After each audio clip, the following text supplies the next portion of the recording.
Bonjour à tous et bienvenue dans iGeekNo consacré à Star Wars, les derniers Jedi. On se retrouve sans réalisateur parce qu'aujourd'hui on va parler de Star Wars, les derniers Jedi, mais avec tous les spoilers possibles. Donc si vous n'avez pas vu le film, attention, beware. Quittez cette vidéo parce que forcément là il va y avoir plein de révélations. On va donner notre avis justement sur ces révélations. Vous pouvez d'ailleurs déjà retrouver la critique sans spoiler cette fois-ci sur IGN France. Alors je suis en compagnie de Nagla Glaçon, média social manager de jeuxvideo.com. Merci beaucoup. Bonsoir. Donc évidemment tu l'as vu 2 fois même. Alors moi j'ai vu qu'une seule fois. Au terme de ces 2h30 de film, parce que c'est le film Star Wars le plus long, qu'est-ce que tu en as pensé rapidement, en quelques mots? Alors, rapidement, je pense qu'il va falloir un peu de recul pour se faire à l'idée, parce qu'à chaque fois que je sors d'un film Star Wars, je dis « Oh, c'était le meilleur Star Wars ». Donc voilà, on va voir. Hein, il a dit la même chose du premier épisode. Voilà, non, peut-être pas non plus. Mais je pense que c'est dans le top 3 des meilleurs Star Wars, en tout cas facilement, très facilement. Clairement, moi je rejoins totalement ton avis. Je trouve qu'on est beaucoup... ça ressemble énormément au niveau de la construction à l'Empire contre-attaque, et j'ai retrouvé vraiment le même intérêt visuel et aussi au niveau de l'histoire. C'est vraiment probablement, pour moi en tout cas, un des meilleurs Star Wars que j'ai pu voir. Donc voilà, et aussi parce que c'est aussi un film féminin qui met en avant des super héroïnes, des Jedi, voire même des générales pour Leia. Mais du coup, ça va me permettre de faire une transition vers tous les spoilers de ce film. Donc la première question, c'est déjà le traitement de Rey, qui débarque sur l'île de Luke Skywalker, qui avait rien demandé à personne, on va pas se mentir. Voilà. Dont la première action dans le film est absolument géniale. Exactement, il fait non, je veux pas, non. Pas pour moi ces conneries. Alors bon, globalement, dans ce film, Rey, on n'en apprend pas grand-chose sur l'identité de ses parents. Bah si. On sait que ses parents, c'est personne et qu'on s'en fout. Mais ça dépend. Moi, je pense que c'est faux. Je pense que tu vois, il y a beaucoup plus. Tu vois, je pense que c'est vraiment la fille de Jar Jar Binks. Il y a un côté. Non, mais en tout cas, vrai, ça me fait peur et ça me faisait déjà peur qu'ils nous disent ouais, c'est la fille Skywalker et c'est la sœur de Kylo ou je sais pas quoi. Non, enfin, là, que ce soit vraiment quelqu'un qui vient de rien, je trouverais que au contraire. Que ce serait hyper rafraîchissant pour la saga et que ce serait une très bonne nouvelle. Et connaissant en plus le réalisateur qui veut partir derrière sur une trilogie où il n'y aurait pas les Skywalker, ça fait sens. Oui, c'est sûr. Qu'on sorte un petit peu de ça, vraiment je trouve que ce serait une bonne nouvelle. D'autant plus que, alors évidemment il n'y a pas le délire des midi-chloriens pour cet épisode, rassurez-vous.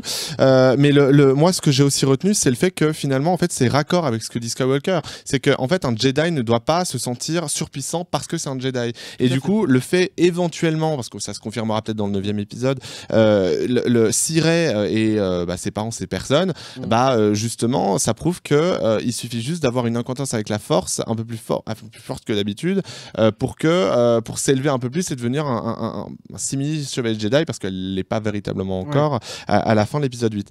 Autre révélation un peu incroyable, c'est le fait que finalement on ne sait toujours pas qui est l'empereur actuel et face à Kylo Ren. Alors on a j'ai oublié Snoke. Oui, Snoke. J'ai l'appelé Zorg, mais non, ça c'est Toy Story. Snoke qui alors dès le départ, j'ai trouvé dès l'épisode 7 que c'était un méchant placé là pour être méchant et qui n'était pas le vrai but de l'histoire en fait. Et ça se confirme. Et ça se confirme dans l'épisode 8. Ça se confirme parce que le mec, alors pour le coup il a des scènes classe. Oui. Ce à quoi je m'attendais vraiment pas, je m'attendais vraiment à ce qu'il soit jeté et qu'on dise en fait c'est un pantin, on n'en parle plus quoi. Sauf sa mort. Il a des scènes classe. Bon, sa mort est rigolote, moi j'aime bien. Ah, elle est ridicule. Moi j'aime bien. C'est dommage qu'ils aient mis le plan vers le sabre laser qui tourne parce que tu comprends ce qui va se passer et je trouve que l'effet de surprise aurait été plus fort sans qu'on voit ça.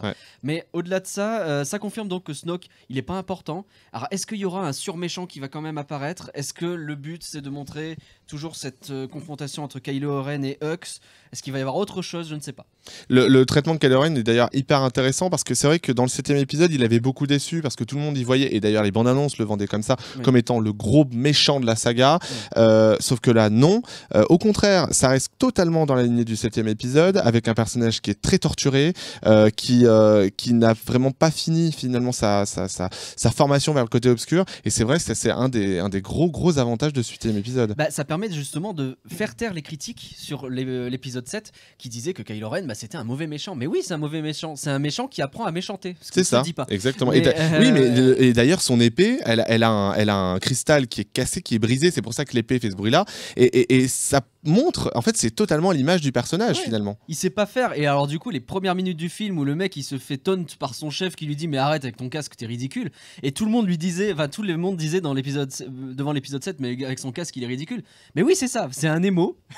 Le gars, c'est un émo, il avait son casque. Là, il le retire et il essaye de prendre un peu de hauteur. Et il commence vers la fin de l'épisode 8 à être un peu. Bon, il se fait rect par Luke qui le mène par le bout du nez. C'est quand même la meilleure bataille. La meilleure bataille, peut-être même la meilleure scène quand Luke se relève et qu'il fait comme ça, c'est parfait. Ça, c'est sûr. Mais ouais, il apprend petit à petit et peut-être du coup ce sera vraiment lui le grand méchant. Mais on va Ou voir. le grand héros finalement de l'épisode 9. Le grand héros. Moi je pensais véritablement qu'il deviendrait bon dès cet épisode-là. J'y ai cru parce qu'à un moment donné, J'ai on y eu peur, croit. moi, quand même. J'ai eu peur. Parce que moi, j'avais peur que vraiment il cède à la facilité avec une Rey. C'est ce que laissait penser la bande-annonce, évidemment. Mais Rey allait devenir méchante et lui gentil. C'était trop facile. Heureusement, Rian Johnson n'est pas tombé dans ce panneau-là et tant mieux. Et du coup, ça permet en fait de rendre encore plus dramatique les événements qui suivent, notamment avec le général Leia, sa mère qui est clairement mise en avant dans ce film. Et alors, évidemment, elle ne meurt pas à la fin parce que t'imagines, ça aurait été horrible. Mais... bon, elle meurt quand même, mais bon, Oui, c'était avant. Quoi.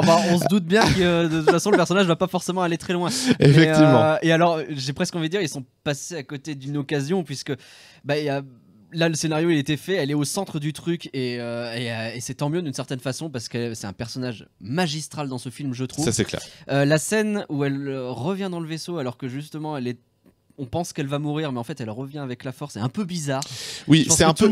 Voilà, c'est un peu ridicule. Moi, je t'avouerai que le moment où j'ai vu ça, j'ai fait, mais qu'est-ce que c'est que ça ? Qu'est-ce que c'est que ça ? Et après, bon, du coup, tu cogites un peu, tu dis oui, mais c'est vrai, elle a une contact avec la force, etc. Et puis ça a du sens mais c'est très bizarre. Dans l'espace, tu peux te projeter. Et en fait, après, t'es projeté tout seul dans l'espace. Il n'y a pas d'air, donc. Ouais. Oh, après, il n'y a pas de bruit dans l'espace, tu vois. Donc si on part là-dedans. Mais à côté de ça, elle a des scènes qui sont vraiment géniales. Je pense que là, on a vraiment l'impression que cette trilogie, c'est la trilogie de Leia avant d'être autre chose en fait. Dommage, malheureusement, effectivement, elle ne sera pas dans l'épisode 9. Tout comme Luke Skywalker qui meurt, enfin en tout cas, je sais pas s'il meurt vraiment parce que finalement dans la trilogie originale, donc celle des années 70-80, on voyait que notamment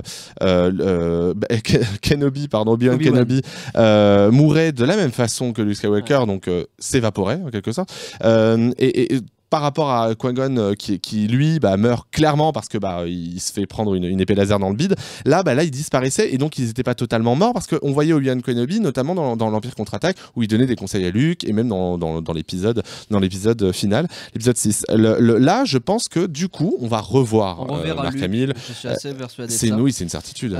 Je pense même, si on doit commencer à dire, je pense même que Kylo Ren à un moment donné il va voir Dark Vador lui apparaître sous la forme d'Anakin qui va lui dire bon, arrête tes conneries maintenant, le côté obscur en fait ça sert à rien.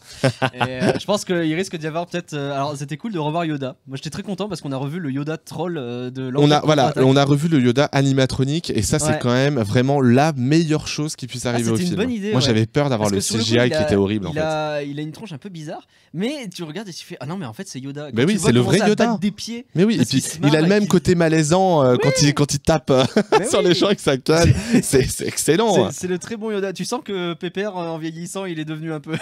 Mais il est cool Yoda. Et du coup, tu penses qu'avec le départ de Luke Skywalker, même s'il sera toujours probablement présent sous la forme d'une vision, tu penses que justement ça peut permettre à la saga de complètement redémarrer de zéro avec la trilogie de Rian Johnson ? C'est ce qu'il annonce de toute façon. C'est ça, on arrive vers là pour le nouvel épisode. Vers là. Alors qu'est-ce qu'il va faire ? Ça c'est très compliqué de savoir. On sait qu'a priori ce sera pas KOTOR, donc les jeux vidéo. Ça peut être quand même la Nouvelle République, c'est pas complètement interdit. L'ancienne République, pardon.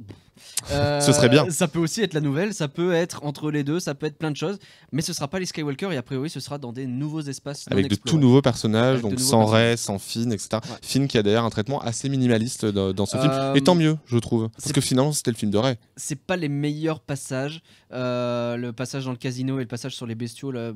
Même si c'est un petit rappel à ce qu'est l'essence de Star Wars. Bien sûr, mais c'est important de le faire.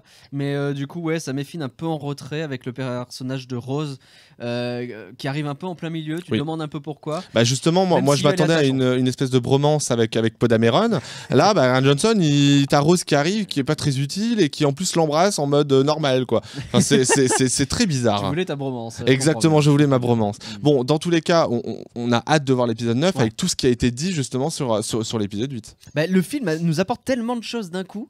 Que du coup, bah, alors ça pose encore des questions, mais on se dit, ils ont quand même, on a plus Snoke, on a plus Phasma, ce qui fait qu'au niveau des méchants, il y a plus grand monde. Phasma, peut-être qu'elle reviendra. Oui, on n'est pas sûr. Moi, je veux Phasma, bien c'est toujours Phasma le coup revenir, du je personnellement. tombe, mais pas sûr, tu Je vois. veux bien Phasma revenir.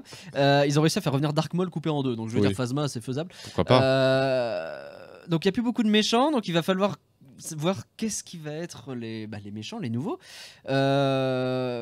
Chewbacca était un peu en retrait, les anciens, il y en a certains qui sont un peu en retrait, d'autres non. Il couvait les porgs, laisse-le. Il couvre les porgs qui sont adorables, on le savait. Mais voilà, c'est. Non, il y a plein de choses, on espère savoir justement, mais qui vont être les héros, qui vont être les méchants de cette Très histoire. prometteur, effectivement. Et en fait, est-ce que ce sont vraiment tous des héros ou des méchants? Est-ce que c'est pas tous des nuances de gris finalement? 50 nuances de gris. Exactement. Et en fait, ce sera donc le 3e épisode de C'est ça, Nuances de 50 Gris en nuances de gris. 2019. Ça, Bon, dans tous les cas, juste avant, on aura le spin-off sur Han Solo qui arrive dès Bien mai sûr. prochain, donc dans pas très longtemps, c'est aussi Disney se décide à repousser et à faire un Star Wars XX-Men, vu qu'ils ont racheté, racheté Fox. Dans tous les cas, nous, on sera là en mai prochain. On fera le point, le bilan sur ce spin-off centré sur Han Solo. En attendant, courez voir Star Wars 8 en salle parce que globalement, c'est un excellent film, un excellent Star Wars également. Excellent Star Wars. À bientôt sur IGN France. Salut à tous. Salut.